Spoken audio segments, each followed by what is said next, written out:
What's going on, Guardians? It's Tizzle here. So first off, if you watched the corrupted commentary video, sorry about the audio. I got those issues sorted out.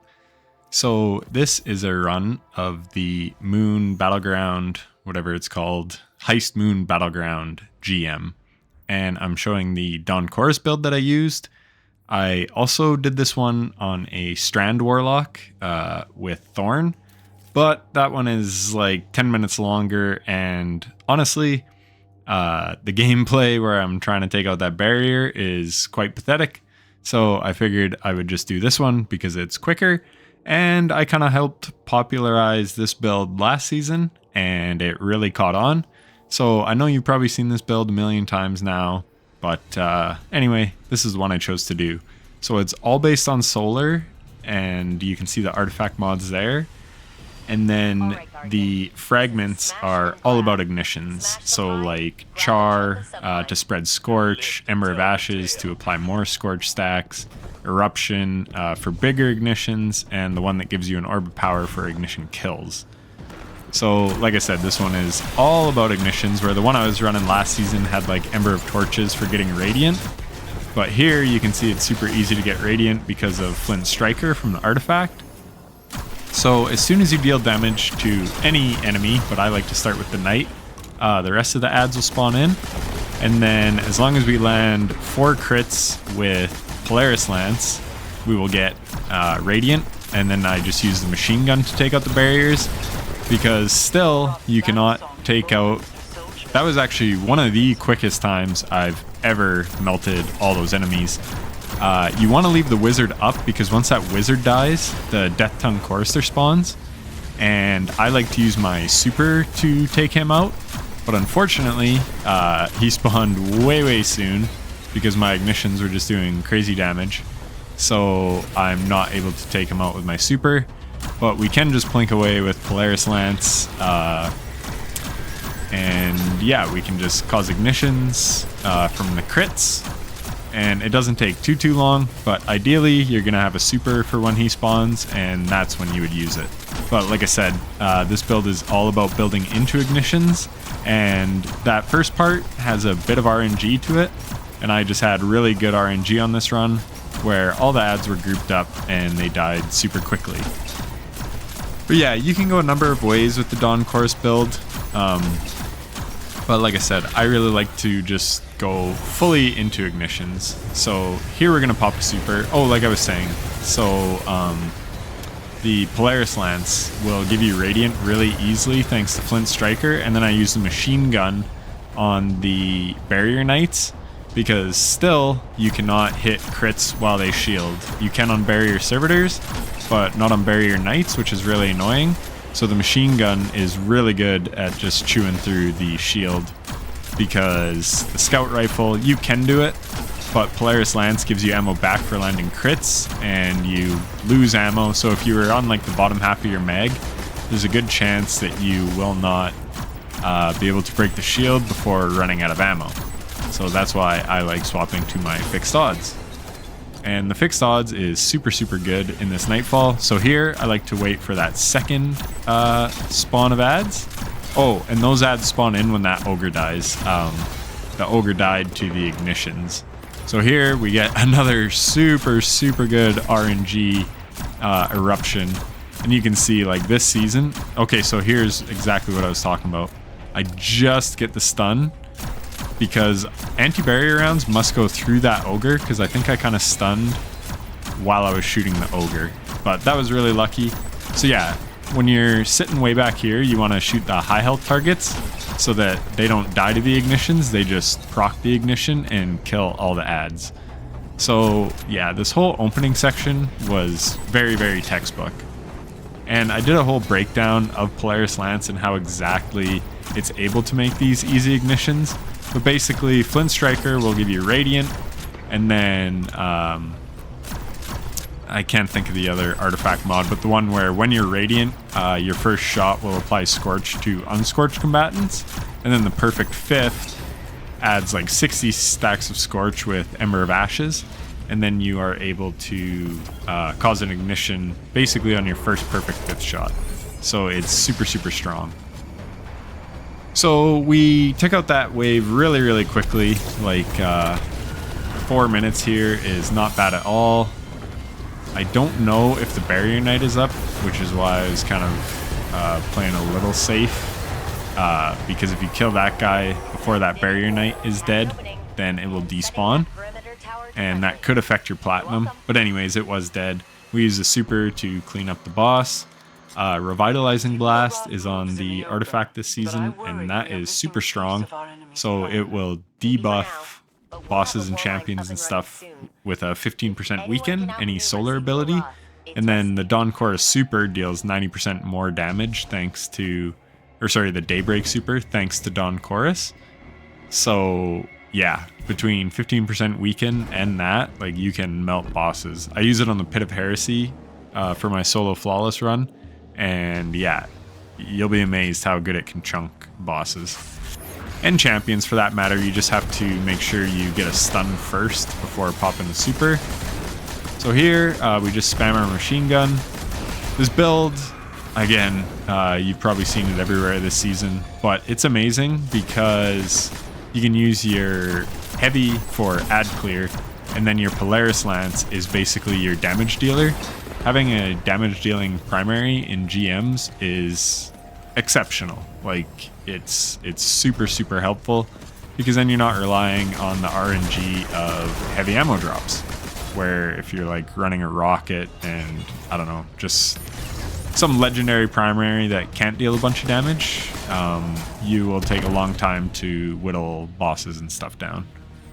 So anyway, I just pretty much chew through all the ads in this part. And then I do use the boss cheese, or sorry, the ghost cheese and the boss cheese actually in this run. The reason I use the boss cheese is because the boss room isn't overly difficult, but all it takes is one errant stalker grenade, those void grenades, and you're dead. And yeah, it's just really annoying to lose a run in boss rooms, which is where I usually do die in GM Nightfalls. And yeah, it just sucks because it feels like a waste of time. So might as well use the cheese. And then as far as the ghost cheese, it's, again, it's not that it's overly difficult. It can be difficult, that room, because there's never ending ads, like they constantly spawn. But it just literally prolongs it like way, way longer than it should. That is the problem with not using the ghost cheese, because if you revert back to here at this door, then you lose any progress on the ghost, and then you have to reapply it, and you can't reapply it while you're in your super. So you have to get enough ads down and find an opportunity to do it. And then it's just literally rinse repeating, getting an opportunity to re-engage the ghost to hack some more, and it just takes a really, really long time, and no one wants to watch that, even though this area can take a long time. And here is what I want to talk about, because I got a lot of comments on my last video asking how to do this part. If you pay attention, I do not move, like I might look left and right with my mouse or like your right joystick, but do not move your actual character. Don't move your legs. You have to stay in one spot. You can crouch and stuff, and you can do like very, very minor movement, but like you can never pop a super in here. You can pop a golden gun super here and not get spotted, but that's like one of the only supers that you can pop here. So at 25% you get 2 champions. I'm annoyed because it doesn't spawn at the far door. So this part is RNG, and this will make your run go slower or faster, because if you can get one abomination at that far door, then you can plink him before he stops your ghost, and you have to reestablish the connection. Unfortunately, I don't get that, so it's just kind of a waiting game. And here is where having a machine gun is really nice. And I think I grabbed the ammo beforehand, even though I wasn't nearly close to out of ammo. And the reason you do that is you want full machine gun ammo here. And because I have heavy ammo finder on my helmet, and then I have an exotic primary, and we get a lot of kills. So by the time you're done this section, you will have the ground just littered with there I get a double stun. You'll have the ground littered with heavy ammo. So right there is why you want full machine gun ammo, because you can't hit your crits on those abominations. So Polaris Lance loses a lot of value because you can't proc perfect fifth shots on those abominations if you can't see their crit. So you just swap to the machine gun, and I have double solar surge as well. Plus I'm radiant most of the time. So even though I wasn't hitting crits on that abomination, you can see just how much my machine gun chunks him. So here I do get a good abomination spawn, but I can't hit my friggin' crits. So I should have stopped him. See, yeah, this, I messed up there. I should have stunned him like way back at the door, and then you can just lay on the trigger and you can get a kill on him before he makes you lose your ghost connection. So solar grenades are really nice here, as you can see, because they have AoE. So it's not too hard to deal damage with your solar grenade from this spot. Again, you can't move to get proper angles. There I have shoot to loot on my sniper. So I'm shooting an orb, and I'm making the orbs from the... I have harmonic siphon, so I have basically solar siphon on my helmet, but I also have that fragment that ignition kills will spawn an orb.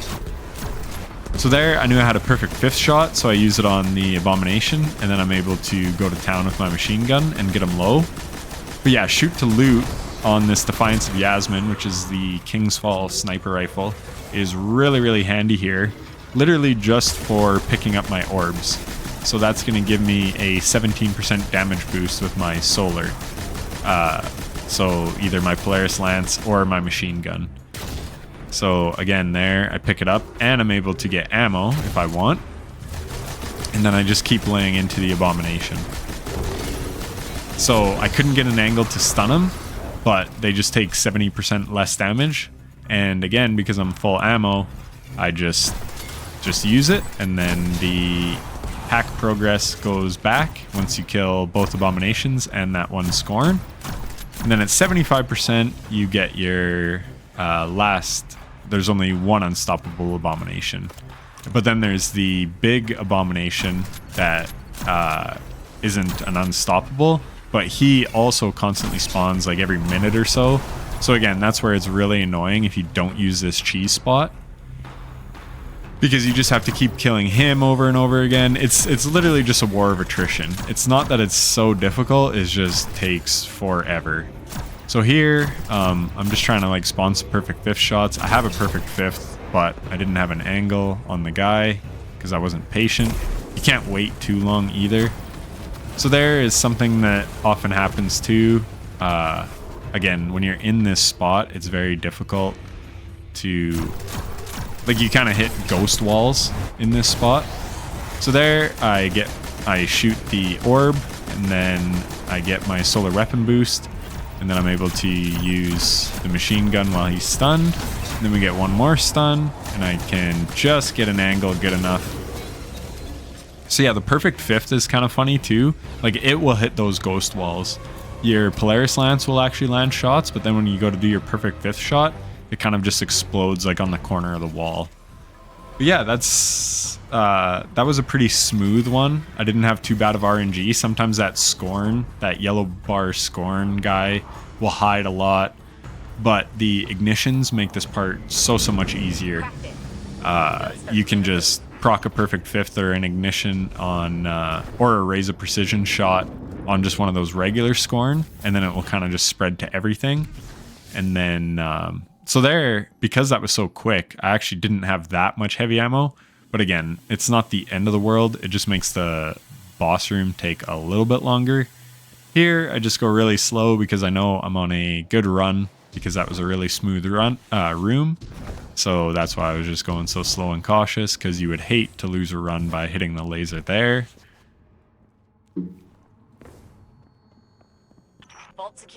So for here, I always go right, because you can use your super on...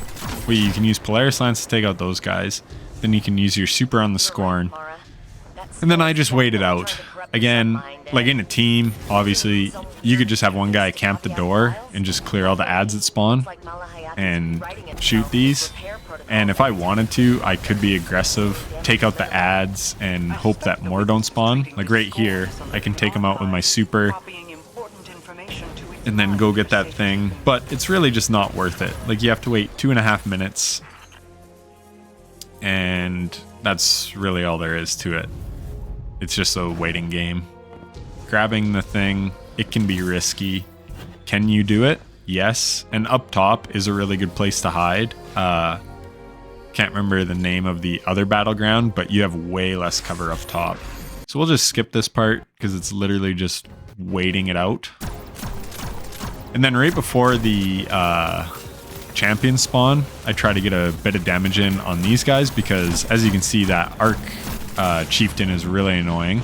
He actually almost kills me, like I'm quite low health, but I do get an ignition off in the end, which is really good because then they won't really be shooting at me while I'm trying to deal with these champions. So something I talked about in my corrupted video is add priority. Champions on their own are not difficult to deal with at all. But if you have something like those chieftains shooting at you constantly while you're trying to deal damage, and then say it's a barrier knight and you have to recover just as the barrier is popping a shield, then he's going to regen all his health while you're hiding. And that's not ideal.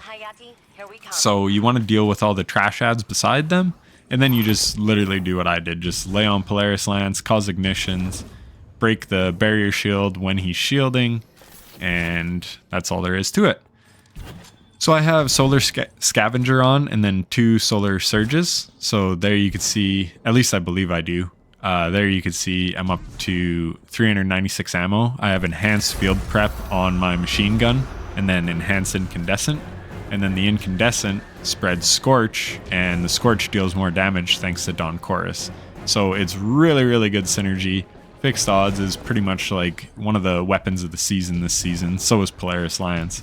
Like, it's already very, very good, but this just takes it to the next level. And then if you mow down a few ads, you spread enough Scorch and stuff that you can get an ignition with your machine gun, especially thanks to Kindling Trigger, or the other one, the Radiant Striker, or whatever it's called, that applies the Scorch. So I just use the machine gun to quickly take out the stalkers because those void grenades still can hit you up here if you're unlucky. But for the most part, so one thing I didn't say on the jump up, I always jump on the lower part of the like diamond. That way you can hold forward when you land, because you have to land like perfectly on top. Otherwise you'll slide off one way or the other. And on a warlock especially, you can slide to your death there, which would be a shitty way to lose it. So I always jump on the lower part and then I just jump over to the pipe. Then you get up here, so there, I threw a grenade to debuff them with Revitalizing Blast first. And then I'm landing pretty much all my Dawn Blades, and again, they're dealing more damage thanks to Dawn Chorus, plus that 15%. Here, I'm going to use it to take out the Raiders, because these guys are orange bars. So again, I could have done a little more boss damage, but it's important to do ad management as well, because again, the boss on his own is not hard to deal with. It's when you're getting shot by a bunch of other ads.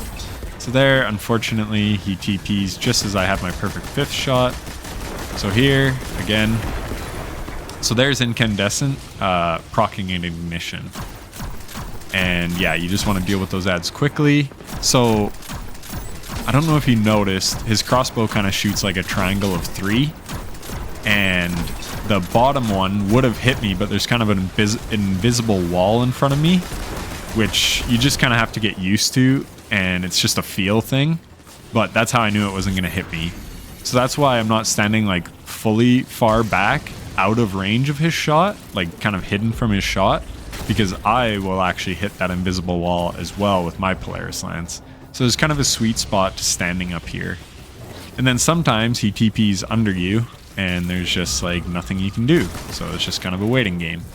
And in that last section where I was damaging, and here again, you can see Polaris Lance stuns him, which is really, really nice.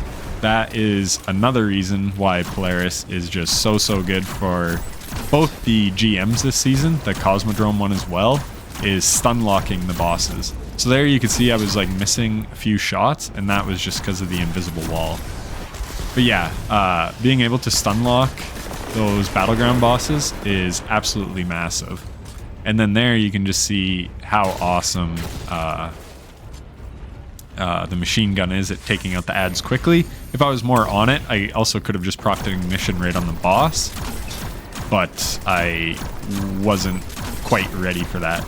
And then I used shoot to loot to pick up green ammo and heavy ammo. So yeah, shoot to loot, it doesn't have to be on a sniper. You could just run any weapon, because like really, you've watched this run, I haven't used a sniper pretty much at all other than for shoot to loot. But here is a perfect example of how you can stun lock that boss and just do constant DPS. You're constantly radiant because you're landing your precision hits with a solar weapon. And then here, so I throw down that nade, and then this causes an ignition, and ignition stun unstoppables. And there was so much going on, I wasted a few blades because I couldn't tell that both unstoppables were already dead. So yeah, your super absolutely shreds with this build. Like, to be able to take out 2 unstops, I know a lot of it was ignition damage, but 2 unstops and a GM in one super is crazy. And again, solo operative is on, so could you do that without being solo? Maybe. It really depends. Like, they stacked up really nicely there, but that's another thing. You want to get all these ads and the unstops and stuff right off rip when they spawn in, because if they move, they can go like right underneath your platform up here, and then they're very hard to deal with, and it's just a waiting game of like getting them to the right position. And then I don't have an unstoppable weapon, so I actually have to stop them with ignitions. So if I can't land my crits, I'm not going to get an ignition from Polaris Lance. So there, yeah, you used to, I would have been dead there. I think I have void resist on, but yeah, that was just dumb. But you can avoid his shots pretty easily. I was just a little slow getting behind cover there. I wasn't fully aware of where he was. Anyways, so again, I was talking about ad spawning and killing them off spawn. That's huge. That's why I whipped a grenade as they're spawning in, because a lot of these guys that spawn are stalkers, and they will throw void grenades back behind where I'm hiding, and those can kill you pretty much instantly. Like, void burn, or whatever the heck it's called now, void threat is on here, and it is no joke. It'll mess you up. So anyway, yeah, that's why I like to ideally have a grenade for every time after I dunk, so that I can whip a grenade on those enemies and take a few out, and then just clean the rest up with my machine gun. And then you just rinse repeat 5 times. I'm pretty liberal with using my machine gun ammo, but yeah, that's just to kind of speed things up, and it chews through the Scorn shields very nicely. So there, I know that Scorn's behind me, but Icarus Dash is really nice for getting away.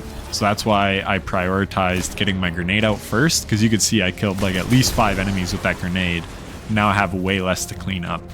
Like, if you can kill ads off spawn, it's such a huge advantage, because then they don't move around and become a problem and split up. Like, they all spawn together, but then they split up afterwards. And like I said, they can just become a big issue. And then raiders have that BS immunity thing that he just did. So that's quite annoying. So then for this part, it's really just not pressing too much and like forcing it. Like, I like to kill the... First off, you need to kill all the red bars. And then once they're down, so like that chieftain, he's a far way away. So I'm just waiting until he gets in a better position, because I want to kill him from cover. I do not... What the heck is that? Oh, yeah. So I killed that chieftain, and then he spawned on top of me. I think their spawns can be kind of random, or maybe they always spawn there. It's just that most of the time I don't stay behind cover to reload like I was doing. But it was fine, because it gave me time to charge up a grenade for the next wave. And you can see there, I slid towards the boss. That's because he wouldn't have an angle on me. Like, his Scorn crossbow there is a projectile. So if I head towards the stairs, he won't be able to get an angle on me. So that's kind of how you avoid his shot. And he never even wound up shooting, because he knew he wouldn't get me. So here, again, take out the red bars first, get a chieftain low, Unfortunately, the other chieftain rolled over, but we do get an ignition, so that took out all the rest of the ads. But here, that's a little bit risky to get because it's up top. As you noticed, I like to kill them down below,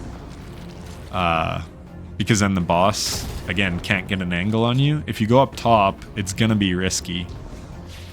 So I decided to just wait it out, pick up my armor charges, take out his little thing, and eventually, right there, the chieftain rolls around. I have armor charge, so it shreds him even quicker, even though my shots are poor.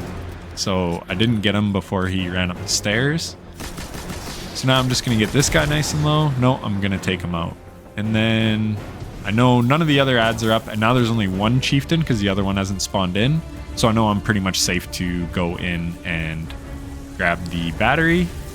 Now we throw it down, get another spawn kill. Here that chieftain spawned. I'm taking no chances because his blaster there, that solar blaster, can mess you up instantly. If he's on top of you and lands his full burst, you're done for. So I wasn't totally sure if I would get away there. So that's why I just popped my super. That is why you hang on to your super for situations like that. The unpredictable might happen, and then you kind of have a get out of jail free card. You're not invincible in it, but you have a hell of a lot better chance of surviving if you have your super. So again, would I have liked to have it for the start of the next boss phase? Absolutely, but I also don't want to die 27 minutes into a run. So that is why, and here I'm trying to save a little bit of machine gun ammo, but that's just, again, for killing the ads on the next wave. I should be using my machine gun here just to chip down those chieftains, which I might end up doing here, yeah. But yeah, so like I said, use your super if you have to. If you think you might die, just pop it, and that's what I did there. So now he's moving way back. He might be finishable, but again, I'm taking no chances. This isn't a speed run by any means, so like if it was, obviously I'd play a lot more aggressive, probably push up on him. He's actually in a nice spot because you're not far from the stairs there. And so I should actually be rushing him and then take him out, because yeah, that spot is good, because once you dunk this last battery 5 of 5, then ads spawn as well as the boss will snipe you as you try to go to that cheese spot. I have actually died there before, so yeah, you need to be quick here. Like when you dunk this, you have to get to the back very quickly. And that's another reason I like having a super in my back pocket. In case he does snipe me, I can pop super. So here's what I'm saying. I jump on that first part, push forward just a little bit so that I know I'm on the thing. And then I jump up from the lower part of the diamond. Again, that's just what works for me. It's so that I know I have a secure jump, because you don't want to miss that jump. You'll probably wind up dying. So then once you're back up here, now it's pretty much just take out all the ads. But on this pipe, you can see they can still hit you. So it's actually safer to be on the rafters than on this pipe. So now I jump back down, take out some ads. Again, I'm getting a little low on heavy, which isn't ideal, but it's just gonna make the ad killing waves just take a little bit longer. And I'm just doing this while I'm waiting for that boss to be in a decent position. And again, if the ads are dead, then you can focus on the boss much easier. So here, get an ignition off. The other thing is those damn Scorn, they constantly spawn, which I disagree with. I think they shouldn't after the charges are dunked. I understand when you're getting the charges, it makes sense that they constantly spawn, and they'll always be 2 up. So you can take 1 out, like during the arc dunking phase, you can take 1 out, but then they'll always only be 2. So that's something good to know too, so that you're not dealing with 3 all the time. So I probably shouldn't be wasting all my heavy here on that guy, but I'm just trying to deal some damage as I wait for this boss to get in a good position. And again, you can see I'm getting some ghost bullets, and there's what I was talking about, which is unfortunate because had I got that ignition off, that would have blown up his totem, but I hit that invisible wall. But anyways, now we start doing good damage. I throw a revitalizing blast melee out, he TPs, and again here, Take out the ads real quick, though if I had focused on the boss, maybe that ignition reaches them. It's hard to say. I guess we'll find out right here. So I get another ignition, and it does, yeah. So again, that's where it's nice having fully built into the ignitions. I have that one that increases the area of effect of the ignition. So it actually does make a difference, and there was a good example. So basically, anytime you have one of your abilities up, be it your grenade or your melee, you want to throw one for Revitalizing Blast so that you're doing 15% more damage. And then you land your crits, boom, you're Radiant. So then you have 25% from Radiant plus the 15% damage from the Revitalizing Blast. So again, your Polaris Lance can absolutely chunk this boss. Here, I'm using the last bit of machine gun ammo I have, and then I'm just gonna use my super to deal with those guys. Unfortunately, the boss had TP'd and I didn't really notice. So I could just be using this on the boss, and maybe I should, but again, those stalker grenades can sometimes, see, it landed on that invisible wall, but sometimes they do manage to like get up there, and if you're standing in the wrong place at the wrong time, or say you were in the middle of a rift animation, you're gonna die. Like, it could just be unlucky timing. That's why I like to deal with them. Could I have done the GM 1 minute faster if I'd used my super on the boss? Yes. But it's also really nice having many of the enemies dead while you try to do boss DPS. So same thing with right there. I could use my grenade and melee on the boss to help chunk them down faster, but I chose to take out the spawning ads. Again, it's just a matter of playing safe. You're trying to get this done, and one death is all it takes. So yeah, sometimes I just play a little extra safe, even though you don't always have to. There, I hit that invisible wall again, which was unfortunate. And now we get a stun lock on, but unfortunately, I just ran out of ammo. Luckily, no, we didn't get the ignition. We almost got the ignition before that totem spawned, and then I wouldn't have had to stop laying off the trigger. But it doesn't really matter. We get back in the groove. You can see his arc crossbow whiffed again because of that invisible wall. And then we just Polaris him to death. So yeah, very, very simple GM if you use those cheeses and this build. That's why I kind of wanted to show this build, just because it is the best option. So if you're trying to solo it, I really can't recommend anything else. The super does crazy damage. The primary, you don't have to worry about heavy and special drops. It's just an all-around amazing build. So anyways, if you enjoyed, leave a like and subscription for more content like this. And if you're still watching, thanks for watching to the end. I really appreciate it. Anyways, good luck soloing this GM, and take care.